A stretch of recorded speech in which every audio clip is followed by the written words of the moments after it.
செய்திகள் தொடரும். குறைந்து போன மாணவன். இலங்கையும் இந்தியா மட்டும் சுற்றியிருந்த குமரிக்கண்டம். இதுக்கு கீழ் இருந்த கண்டத்துக்கு வேறொரு பேர் இருந்ததாக சொல்லப்படுகிறது. வெளிநாட்டுச் செய்திகள். ரஷ்யா கொண்டுள்ள இந்தியாவும் சைனாவும் பக்கத்தில் வந்து நிற்கும். இன்னொன்று இங்கிலீஷ் என்ற நாடு என்று புதுசாக ஒரு கட்சி கொண்டாட்டம். புது பணம் பிரிப்பு.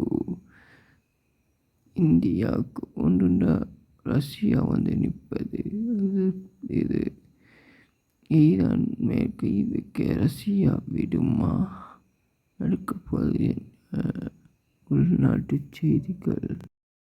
இலங்கை உள்ள மக்கள் தமிழர்கள் அடித்து துரத்தப்பட்டார்கள்.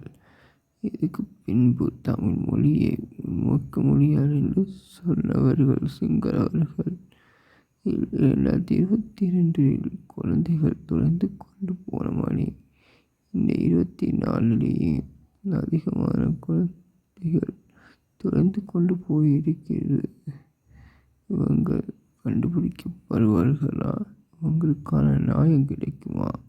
அஸ்ஸலாமு அலைக்கும். நான் உங்கள் ஃபஸ்லு.